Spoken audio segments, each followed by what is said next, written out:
Sound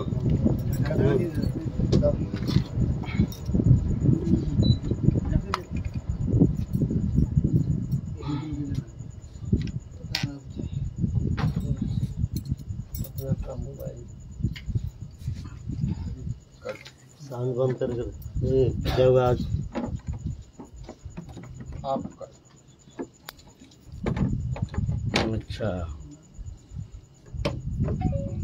जय जय श्री राधे श्याम निताई गौर हरि बोल। तो हमारे आलोच्य विषय चल रहा है, कई दिन से चल रहा है, भजन जीवन में साधक के जो प्रगति की कमी, जिस कारण से हम आगे बढ़ नहीं पा रहे हैं। साधन करते हुए भी नाम करते हैं, जप करते हैं, ध्यान धारणा उपासना करते हैं, तीर्थ पर्यटन करते हैं, साधु संग करते हैं, लेकिन भजन के जो प्रगति वो नहीं हो रही है। इसका कारण क्या है? क्या कारण से ऐसा होता है? सबसे बड़ा कारण तो है अपराध, वैष्णव अपराध। अपराध अपराध चार प्रकार। अपराध तो है 6 प्रकार अपराध, लेकिन ये भजन में जो अनर्थ है ये 4 प्रकार अनर्थ है। सुकृति जात अनर्थ, दुष्कृति जात अनर्थ, अपराधत्व अनर्थ और भक्तित्व अनर्थ, 4 प्रकार अनर्थ है। उसके अंदर अपराध जात अनर्थ जो ये सबसे विघातक है, और जो अपराध है अनर्थ है वो तो पार लग जा सकता है, लेकिन ये अपराध जात अनर्थ जो है ये बड़ा विघातक होता है साधक के लिए। तो पूर्व जन्म की सुकृति जात अनर्थ, पूर्व जन्म में हमने बहुत दान पुण्य किया है, बहुत मंगल अनुष्ठान किए हैं, लेकिन सकाम अनुष्ठान, दान पुण्य करना ही अनर्थ नहीं है, ये विघातक नहीं है। दान पुण्य जो है ना, इसका 4 प्रकार है, सात्विक, राजसिक, तामसिक, निर्गुण। कोई भी मंगल अनुष्ठान करते हैं, अपने के भावना के अनुसार उसका फल मिलता है, ये जान लेना चाहिए। मंगल कर्म करना माने ये बाधा नहीं, ये अनर्थ पैदा नहीं होता है। सुकृति जात अनर्थ माने हम सुकृति किए हैं, उस कारण से हमारे जीवन में अनर्थ आ रहा है। इस शब्द से ऐसा लगता है जैसे सुकृति करने से अनर्थ होता है, तो सुकृति करो मत। सुकृति किसको कहते हैं? सुकृति कहते हैं जैसे दान पुण्य करना, गरीब दुखियों को सेवा करना, देश हित के लिए, समाज हित के लिए, समाज मंगल के लिए निस्वार्थ भाव से कुछ मंगल मूलक अनुष्ठान करना, यह है सुकृति जातो। सुकृति अच्छा है, लेकिन ये सुकृत कर्म जो है ये 4 प्रकार है। एक है सात्विक, एक राजसिक, एक तामसिक, निर्गुण। जानना जरूरी है। जैसे दान पुण्य करते हैं हम, भावना के अनुसार उसका फल मिलता है। मान लीजिए हम भंडारा दे रहे हैं, ये भंडारा दे रहे हैं, हम दे रहे हैं, पैसा खर्च कर रहे हैं, लेकिन भावना के अनुसार फल अलग अलग मिलता है, बस आपका भावना के अनुसार। जब हम पैसा खर्च करते हैं कि भाई हमने बहुत पाप किया, बहुत जीवन में न जाने क्या क्या कुकर्म किए हैं, कुछ सुधार होना चाहिए, तो साधु सेवा संत सेवा से हमारे पाप स्खलन हो जाएगा। साधु संत जब प्रसाद पाएंगे तो पाप स्खलन के लिए हमारे उद्देश्य क्या है? पाप स्खलन, अंतकरण पवित्र हो जाए, हमारा कल्याण हो जाए। अच्छा है, ठीक है, लेकिन ये भावना जो है ये सात्विक भावना, ये भावना का फल है। अधिक अगर मंगलमूलक कर्म करते हैं तो इसका फल है स्वर्ग जाता है, मरने का बाद स्वर्ग में जाता है।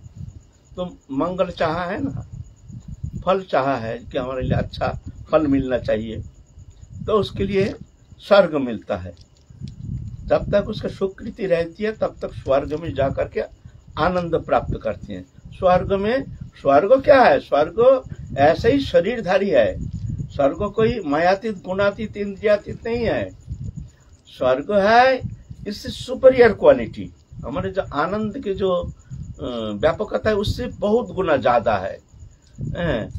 इस शरीर से भोग उतना होता नहीं है।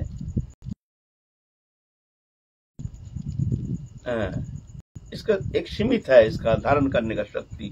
ज्यादा खाओगे, तुम्हारे जितना पचन शक्ति है, पचन क्रिया है, क्रिया की शक्ति, उसके अधिक खाओगे तो अपच हो जाएगा, धीरे धीरे लिवर खराब हो जाएगा। उल्टा पल्टा खाओगे तो हमारा किडनी खराब हो जाएगी, होगा ना। तो हमारी इंद्रिय वृत्ति जो सीमित है, वो अतिरिक्त तो कुछ भोग तुम नहीं कर सकते, हर इंद्रिय सीमित है। लेकिन स्वर्ग में ऐसा नहीं, स्वर्ग में खूब भोग करो, जब तक तुम्हारी सुकृति है खूब भोग करो। लेकिन वो एक पीरियड है। स्वर्ग में शरीर नष्ट नहीं होता है, वो शरीर ही ऐसे, स्वर्ग दैव शरीर मिलता है उसको। शरीर अलग अलग भोग के लिए अलग अलग शरीर मिलता है। जैसे दैव शरीर, स्वर्ग सुख प्राप्ति के लिए दैव शरीर मिलता है, वहाँ खूब भोग सुख करते हैं। तो मनुष्य शरीर है, फिर पाप करने से प्रेत जो नहीं मिलता है, प्रेत शरीर है। फिर नरक जाता है, नरकीय शरीर है। अलग अलग शरीर है। नरकीय शरीर है, वो शरीर ऐसा है कितना भी जलाओ, तपाओ, काटो, वो मरता नहीं है। वो कष्ट को भोग करेगा, मरेगा नहीं। हमारे जैसे ज्यादा कष्ट देखे तो मर जाता है ना, शरीर धारण नहीं कर पाता है, मर जाता है। लेकिन नरकीय शरीर ऐसा नहीं। नरक में कितना भी उसको जलाओ, उसको तपाओ, उसको काटो, मरेगा नहीं। नरक उसका अलग शरीर देता है उसको कष्ट भोगने के लिए। स्वर्ग में भी ऐसे ही शरीर है, दैव शरीर, जिस शरीर प्राप्त करके स्वर्ग लोग जाने से कितने भी भोगो, शरीर नष्ट नहीं होता है। ऐसा अलग अलग भूत प्रेत शरीर है, प्रेत जोनी है, वायुमंडल में घूमता है और हाहाकार कष्ट पाता है, हा हा हा हा। शरीर नहीं, कुछ नहीं, एक वायुवीय शरीर है, भोग करने का स्प्रिया पूरा है, लेकिन ना शरीर है, ना जागतिक कोई दृश्यमान कोई वस्तु पदार्थ के साथ उसका कोई संपर्क है। वायुमंडल में घूमता रहता है और हाहाकार करता है। वो एक शरीर है, प्रेत जनी। ऐसे दैवी शरीर है, और दैवी शरीर उसके द्वारा भोग करते हैं। जब तक पुण्य रहता है तब तक क्षमे पुण्य मत लोकं विशंति एवं तई धर्म मनु प्रपुन्ना गतं गत काम काम लभन्ते। क्षमे पुण्य मत लोकं विशंति, जब पुण्य क्षय हो जाता है, क्षीण हो जाता है, धक्का मार के फेंक देता है उसको, जीवात्मा को। फिर आके फिर मर्तलोक में फिर ऐसे ही कीड़ा मकोड़ा मनुष्य नाना प्रकार शरीर 84 लाख जोनि में भ्रमण करता है। ज्यादा सुकृति इकट्ठा हो जाता है, जो ये मनुष्य शरीर के द्वारा भोग करना संभव नहीं है, ज्यादा सुकृति है, तो उसको देवलोक में उसको चांस दिया जाता है भोगने के लिए। अगर मनुष्य शरीर में अल्प पुण्य कर्म किया है, ज्यादा पुण्य, मनुष्य शरीर में भोग सुख हो सकता है, तो उसको माने कहीं राजा बना देगा, कहीं उसको भोग समस्त वस्तु उपकरण मौजूद रहेगा, इस शरीर में उसको मिलेगा। अतिरिक्त हो जाएगा तो जाओ, स्वर्ग जाओ। ऐसे ही पाप करते हैं, अगर अल्प पाप करते हैं, इस शरीर के द्वारा भोग हो जाता है, तो इस शरीर में भोगा लेते हैं। आदि व्याधि उपाधि नाना प्रकार, लैंगड़ा लूला अंधा काना, ये सब होकर के जन्म लेता है। मातृ जठर में जन्म लेता है, मरता है। मातृ जठर में जन्म, वही कष्ट पाता है, मातृ जठर में ही मरता है। अतिरिक्त पाप करने से वो जन्म लेता ही नहीं, वही मातृ जठर में, मातृ जठर का पूरा कष्ट भोगता है। जन्म होने का समय हो जाता है, जठर में मर जाता है। ऐसे बार बार जठर जंत्रणा शरीर है। उससे भी अतिरिक्त पाप हो जाता है तो जाओ नरक शरीर। अब ये शरीर में होता नहीं, तो उसके लिए नारकीय शरीर मिलेगा। उस शरीर के द्वारा सब नरक अलग अलग, कितना प्रकार नरक है, उसमें अलग अलग कर्म अनुसार जाकर के भोगते हैं, है ना। तो दैव शरीर भी ऐसे ही है, ये कोई अच्छा नहीं है। जो मंगलकामी साधक है, जो भगवत भजन ही उद्देश्य है, भगवत प्राप्ति ही जिनके जीवन के उद्देश्य है, राधा कृष्ण चरण कमल में भक्ति ही जिनके जीवन के उद्देश्य है, वो सुख भी नहीं चाहते हैं, स्वर्ग नरक दोनों बराबर देखते हैं उनके लिए। शुभ अशुभ परित्यागी भक्तिमान जब समय प्रिय। शुभ, ये शुभ है, और अशुभ दोनों परित्यागी। यह सात्विक मंगलमय कर्म। राजसिक मंगलमय कर्म है दिखाना, लोग दिखाना, लोग देखेंगे जानेंगे, हम बड़ा दान करते हैं, हम बड़ा मंगल करते हैं, कर्म करते हैं, हम समाज सेवा करते हैं, समाज सेवी बोल के हमारा पोस्टर छपता है, ये समाज सेवी हैं। 2-4 कंबल दान करेंगे, उसमें भी सब इसको बुलाएंगे, सांबादिक को बुलाएंगे, फोटो खींच करके पेपर में पैसा दे देते हैं, भाई हमारा फोटो छापना, 2 कंबल दे करके फोटो खिंचाते हैं। यह है राजसिक दान, इसका फल विशेष कुछ नहीं होता है। और एक तामसिक दान है, अश्रद्धया हुतम दत्तम तपस्तप्तम कृतं च यत् असति इति उच्यते प्रच्युना प्रत्युना। अश्रद्धा के साथ दान, यह है तामसिक दान। ये इसमें कोई फल नहीं है, कोई लाभ नहीं है ना। तो और जो निर्गुण दान है, वो दान क्या है, वो सेवा कैसी है, वो सेवा का फल है भक्ति। जब जो सेवा करते हैं, साधु सेवा कर रहे हैं, संत सेवा कर रहे हैं, उनका भावना कैसी है, तो ये शरीर ये तो नश्वर है, हम करने वाले कौन होते हैं, कोई वस्तु भी हमारा नहीं, करने वाले भी हम नहीं हैं, प्रभु हमारे द्वारा उनके कर्म करा रहे हैं। ये जो सेवामूलक कर्म ये प्रभु हमारे द्वारा करा रहे हैं। हम धन्य है प्रभु, हमारे इस शरीर के द्वारा, ये पंचभौतिक शरीर के द्वारा, इसके द्वारा प्रभु अपने कर्म करा रहे हैं। तो इसका फल क्या है ना, प्रभु तुम्हारी प्रसन्नता। हम सेवा क्यों करते हैं, तुम प्रसन्न हो जाओ, तुम्हारे भक्त प्रसन्न हो जाए, बस हमको कुछ चाहिए ही नहीं। ऐसे जो भगवत प्रीति के लिए जो मंगलमय कर्म अनुष्ठित होता है, वो है भक्ति, उसका फल है भक्ति। ऐसा उसका फल है भक्ति। इसलिए जो मंगल कर्म करते हैं, दान पुण्य करते हैं, भावना के अनुसार उसका फल मिलता है। ऐसा भावना। तो अनर्थ 4 प्रकार, सुकृति जातो अनर्थ। पूर्व जन्म में तुमने कुछ अच्छा फल कामना लेकर के तुमने सुकृति किया है, दान पुण्य किया है।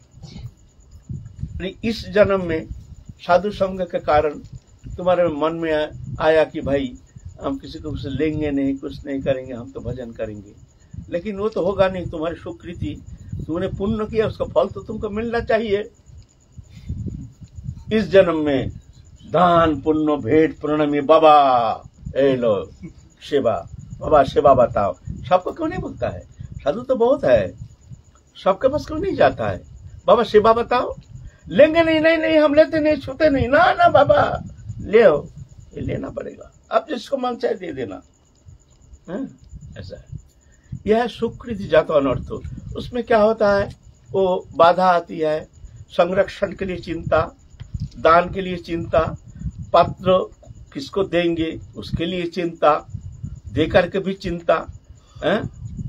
तो इसमें क्या होता है, साधक के लिए बाधा ही होती है, ये अनर्थ है। इसको कहते हैं सुकृति जातो अनर्थ।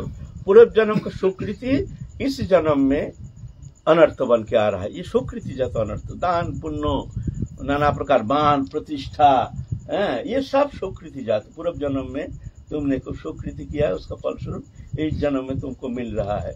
लेकिन ये कोई मंगलकारी नहीं है।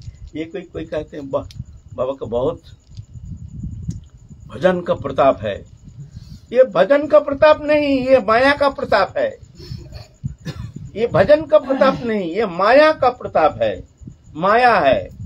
भजन का प्रताप विषय, भजन का प्रताप विषय, भजन का प्रताप है तो एकांत में छोटा, सब अपमान करेंगे, सब अनादर करेंगे, एकांत में जाएंगे व्यक्त होकर के, चारों ओर से वंचित होकर के भगवत चरण में एकांतिक शरणागति लेकर के बस उस रूकम पुलक भगवत चिंतन तल्लीनता तन्मयता, ये है भगवत कृपा। भगवत कृपा का फल विषय है। भगवान बाबा का भजन का बड़ा प्रताप है। ये प्रताप है, प्रताप का फल माया है ना। ये सुकृति जातो अनर्थ। तो क्षमा हो, एक यहाँ पे प्रसंग आता है। बोलो।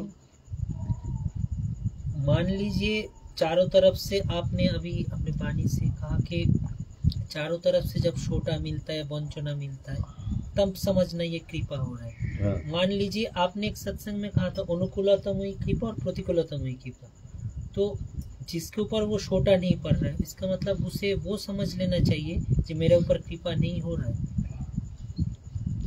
छोटा पड़ना चाहिए क्या? जो बालक माता पिता का आदेश अनुसार, इच्छा अनुसार बहुत सुशील है, कुछ बोलने का आवश्यकता नहीं, जैसे चाहते ऐसे बालक बच्चा ऐसे आचरण करते हैं। और कोई बालक है बड़ा दुष्ट,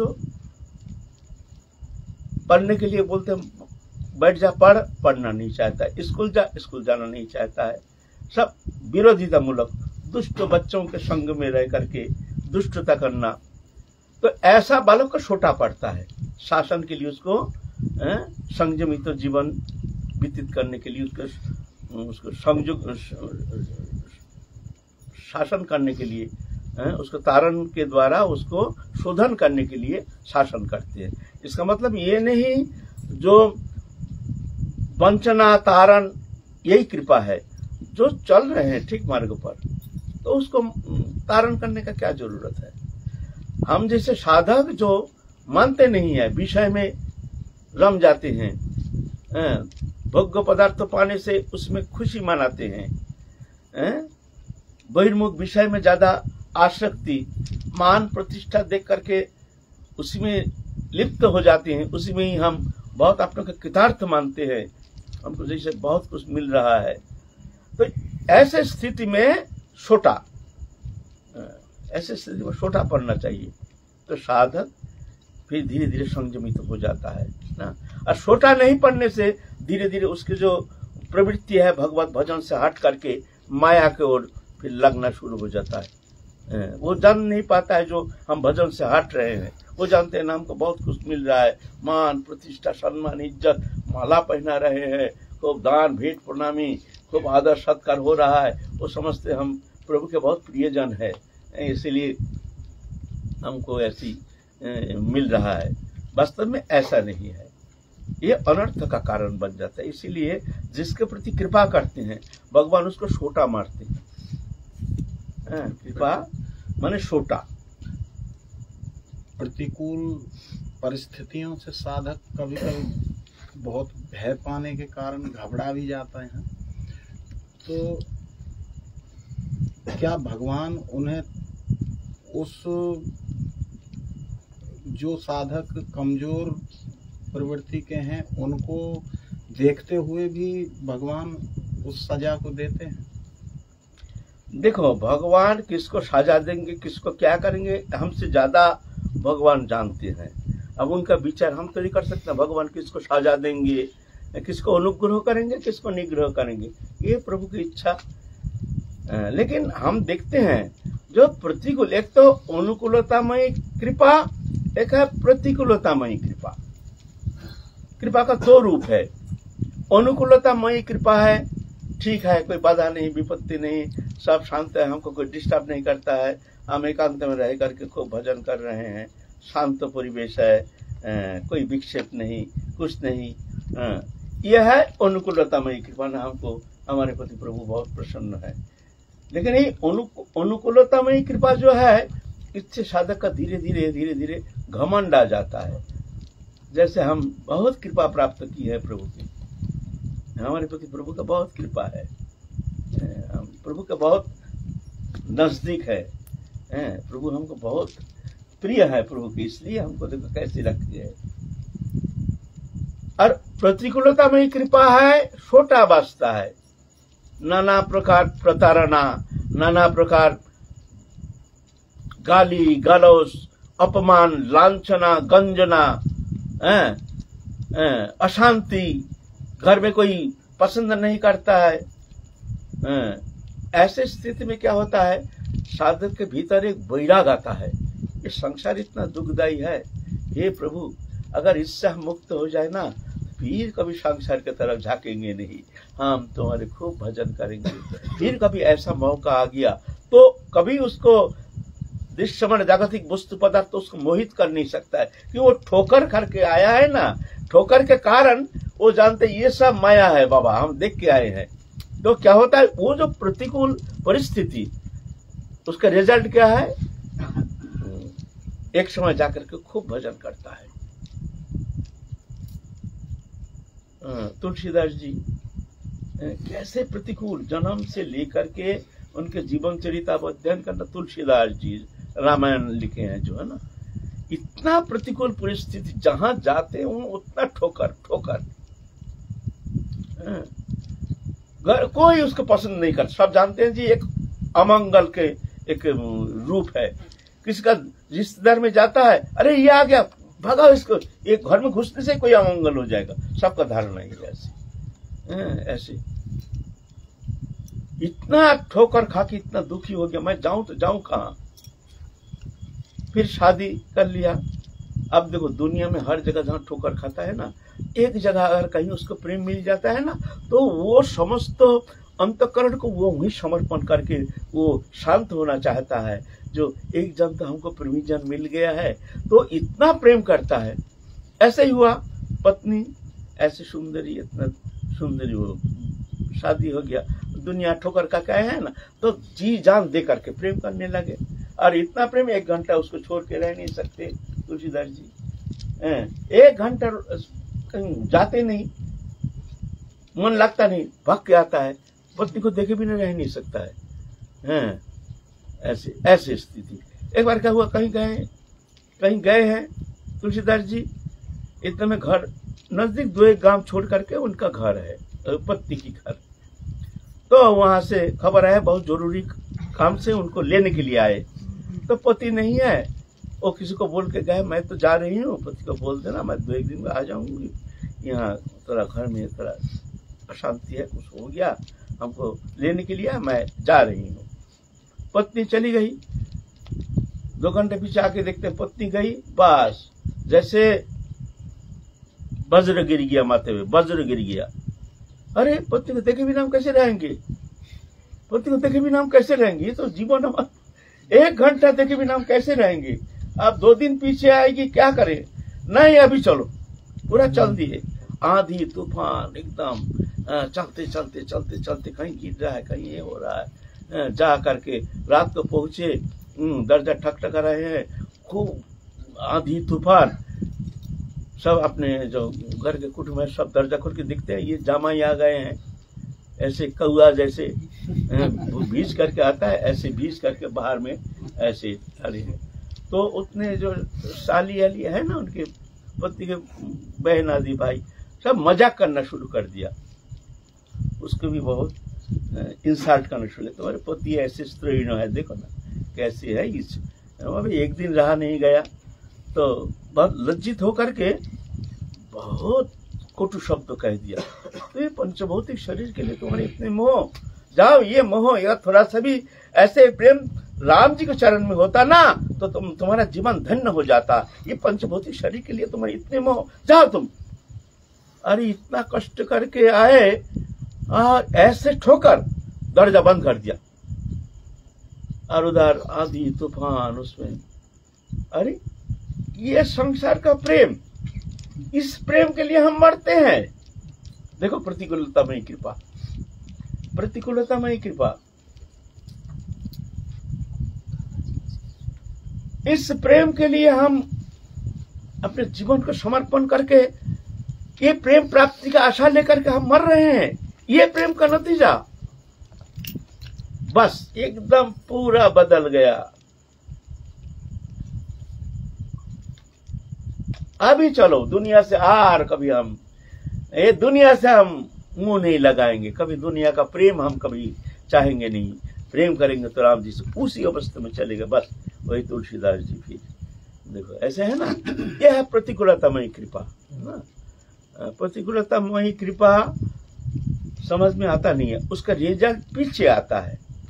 ऐसा ठोकर नहीं पड़ता तो जाकर उतना बड़ा संत ना मुश्किल था, है ना।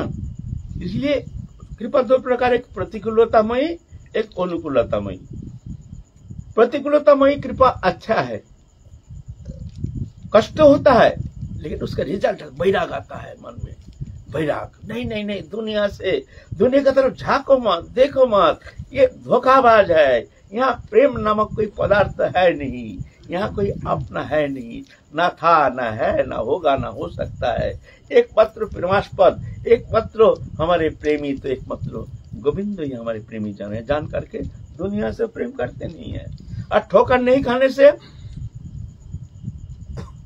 दुनिया से बस लूट लेते हैं, उनके मन को लूट लेते हैं। स्वभाव है, कहीं थोड़ा प्रेम मिलता है, प्रीति मिलती है, बस वहां जाके वो फंस जाता है ना। इसीलिए प्रतिकूलतामय कृपा जो है ये बहुत अच्छा है, कष्ट होता है लेकिन इसका रिजल्ट बहुत अच्छा होता है। हम जो साधु हुए हैं, हमारे भी ये प्रतिकूलतामय कृपा है।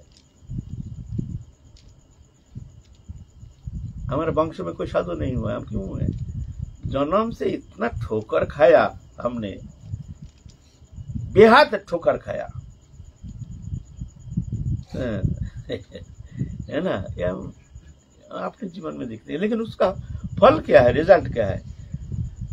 रिजल्ट है अभी संसार के प्रति हमारे राजनी के दया से ये कृपा तो हम अनुभव कर रहे हैं, है ना।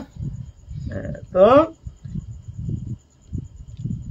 ये प्रतिकूलतामय कृपा उत्तम है। कभी दुख आदि व्याधि उपाधि नाना प्रकार वृद्ध कोई प्रकार तुम्हारे प्रतिकूल परिस्थिति, इसमें कभी घबराना नहीं चाहिए, समझना चाहिए ये स्थिति में प्रभु की कृपा है, प्रभु की कृपा है। हम जानते नहीं, बच्चा को जब मैया ने कोरुआ दवाई पिलाते हैं तो बच्चा समझ नहीं पाता है, सोचता मैया हमको देखो मुंह में क्या दे रहा है, बहुत नाराज हो जाता है बच्चा, किंतु वो दवाई नहीं पिलाने से उसका बीमार ठीक नहीं होगा, जरूरी है, लेकिन बच्चा तो समझ नहीं पाता है, बहुत नाराज हो जाता है। हमने चंद्र सरोवर रहते थे, एक बच्चा था बगल में, छोटा सा एक बच्ची, एक लाली हमारे पास आती थी, हम बहुत प्यार करते थे, 2-2.5 साल है उम्र, बहुत प्यार करते थे। एक दिन उसका आंख में दुखनी हो गया, लाल हो गया, हमारे पास दवाई था, हमने उसको पकड़ के आंख में दवाई डाल दिया। उस दिन से वो झांका भी नहीं हमारे तरफ, कभी बुलाया तो फिर आना बंद एकदम, फिर हमारे पास कभी आए ही नहीं। उस दिन से भय पा गया इतना, है ना। तो ऐसा है, कभी कभी बहिर्मुख जीव समझ नहीं पाते हैं प्रभु की कृपा, सोचते हैं प्रभु ये हमको बहुत निग्रह कर रहे हैं, है ना। ऐसा नहीं है, भगवान किसी को निग्रह नहीं करते हैं, सभी उनका है ना। तो प्रतिकूलता, ये प्रतिकूलता बहुत अच्छा है। अनुकूल परिस्थिति साधक के लिए कभी कभी बाधक हो जाता है, उसका मन को मोह लेता है। घर में सुख शांति हर प्रकार भोग्य पदार्थ मौजूद है, घर में संप्रीति, अपने प्रियजन के प्यार, इसमें मन मोह लेता है, अच्छा लगने लगता है, भगवत चरण से मन हट जाता है। भजन तो करते हैं लेकिन वो घर के तरफ ही उनके मन रहता है, घर में अपने प्रियजन पे ऐसे रहता है। तो कभी कभी प्रभु कृपा करके उसके ऐसे ठोकर मारते हैं। प्रभु जानते हैं किसको ठोकर मारेंगे, किसको किस तरह से शोधन करना है, प्रभु जानते हैं, हम तो समझ नहीं पाते हैं। कभी कभी प्रतिकूल परिस्थिति को समझते हैं ये हमारे प्रति प्रभु का निग्रह है, भगवान हमको निग्रह कर रहे हैं, हमारे प्रति कोई करुणा नहीं, हमारे प्रति कोई दया नहीं, ठाकुर जी का कोई दया नहीं है हमारे प्रति, बड़ा निर्दय है। ऐसा होता है, लेकिन ऐसा नहीं। जो उनके चरण में एक बार उनके शरण में आया है, कभी कोई परिस्थिति में प्रभु उसको परित्याग नहीं करते हैं। कौन तो प्रतिजान ही न में भक्ता प्रणश्यति, अर्जुन तुम प्रतिज्ञा करके कह सकते हो मेरा भक्त तो कभी नष्ट नहीं होता है ना। तो अनुकूलता में कृपा, प्रतिकूलता में कृपा। हाँ, तो पहले सुकृति जाता अनर्थ ये बाधक है, फिर दुष्कृति जाता अनर्थ पूर्व जन्म में दुष्कृति किया है, बहुत पाप कर्म किया है, उसका फलस्वरूप आदि व्याधि उपाधि दुख दंड दारिद्री, भजन करते हैं नाना घर में अशांति कलह, भजन करना चाहते हैं लेकिन सब कुछ है मौजूद है, लेकिन ऐसे कलह अशांति चित्त को विक्षेप कर देता है, चंचल कर देता है, भजन में मन लगता नहीं है। तो ये है दुष्कृति जातो अनर्थ। तो भजन के द्वारा धीरे धीरे धीरे धीरे प्रभु की कृपा से ये अनर्थ हट जाता है। तो धैर्य धारण करके ये प्रतिकूल परिस्थिति को प्रभु की कृपा जान करके सहन करना चाहिए। फिर अपराधत्व अनर्थ तो बताए, अपराध संत के चरण में अपराध होने से वो तो भजन पूरा समाप्त कर सकता है। संत अपराधत्व अनर्थ ये बड़ा खतरनाक है। अपराधत्व अनर्थ का लक्षण क्या है? भजन करने का प्रवृत्ति हट जाता है। पहले भजन करने में मन लगता था, अभी मन लगता नहीं है। पहले विषय वस्तु से हमारा मन दूर रहता था, अभी अच्छा लगता है। ये सब दुर्लक्षण ये समझना अपराध ही कारण है। वैष्णव अपराध भी बाधा है और दुष्कृति जातो अनर्थ भी बाधा है। दोनों देखने में एक ही सा लगता है लेकिन एक नहीं है। दुष्कृति जातो अनर्थ में भजन होता नहीं है लेकिन व्याकुलता बहुत होती है, हमारा भजन नहीं हो रहा, हमारा भजन नहीं हो रहा, हम भजन करेंगे, हम भजन करेंगे। भजन के लिए हम क्या करेंगे? आप घर छोड़ें, घर छोड़ के चले जाएं कहीं ना, मैं क्या करूं अभी, हे प्रभु हमको भजन, ऐसे व्याकुलता होती है। यह दुष्कृति जातो अनर्थ उसका कारण। और अपराध जातो अनर्थ जो है उसका लक्षण क्या है? भजन करने का प्रवृत्ति हट जाती है। क्या भजन करेंगे, चलो खा रहे हैं पी रहे हैं, निश्चिंत आनंद है, कोई व्याकुलता नहीं, कोई उत्कंठा नहीं। हमारे मानव जीवन का सवाल है, बीते जा रहा है समय, कोई उत्कंठा नहीं, कोई चिंता भी नहीं। निर्लज्ज बेशरम होकर के हम घूम रहे हैं, साधु वेश धारण करके दिखा रहे हैं हम साधु हैं, लेकिन आचरण क्या है? जैसे निश्चिंतता, कोई चिंता नहीं, हम जैसे सबसे ऊपर उठ गए हैं, हमको सब कुछ मिल गया है। ऐसे यह है अपराधत्व अनर्थ है। फिर और एक अनर्थ है भोक्तित्व अनर्थ। साधक जब आगे पहुंच जाते हैं, बहुत आगे, आप प्रभु के कृपा कुछ अनुभव कर रहे हैं, अश्रुकंप पुलक होता है, भजन में तीव्रता, तो इसमें प्रभावित होकर के बहुत सारे लोग आके इकट्ठा हो जाते हैं, हमको कृपा करो, हमको दया करो बाबा, हमको दीक्षा दे दो, हमको चिल्ला बना लो। ये बाधा है। साधक के लिए क्या लेना देना है? ये बाधा रूप में आता है, ये बाधा है। यह है भोक्तित्व अनर्थ। वो भोक्ति है, ठीक है, लेकिन उसके रिजल्ट क्या होता है? कभी कभी वो अनर्थ रूप में आकर के साधक को आगे बढ़ने नहीं देता है। और कभी कभी हम जैसे साधक उस परिस्थिति में उसमें प्रभावित होकर के दया आ जाती है, ओहो तो भजन ही करेगा, अच्छा चलो चेला बना लो, अच्छा चलो चेला बना लो। धीरे धीरे धीरे धीरे चेला बना करके वो फंस जाता है उसी में, बस हो गया भजन चौपट। भजन चौपट, दिखावा भजन, गुरु बन जाते हैं। इसीलिए उस स्थिति में जब तक नहीं पहुंचता है साधक, जब सामर्थ्य नहीं होते हैं, अपने सामर्थ्य नहीं, तुम्हारा सामर्थ्य नहीं 5 किलो ढोने का, तुम अगर 100 किलो ले लोगे तो क्या होगा? गर्दन टूट जाएगा। ऐसे एक जन को अपने को उद्धार करने का तुम्हारा सामर्थ्य नहीं, तुम 1000 चेला बना रहे हो उद्धार करने के लिए, तो क्या होगा? मरोगे। यह है भोक्तित्व अनर्थ। ये 4 प्रकार अनर्थ तो भजन जीवन में साधक के लिए आता है ना। तो कल आगे चलेंगे इस विषय में और आलोचना करेंगे, कैसे हम लोग, किस कारण से हम लोग पीछे चल रहे हैं, हमारे भजन रूपी नाव आगे नहीं बढ़ रही है, कारण क्या है। इस विषय में फिर आगे चलेंगे काल। जय जय श्री राम।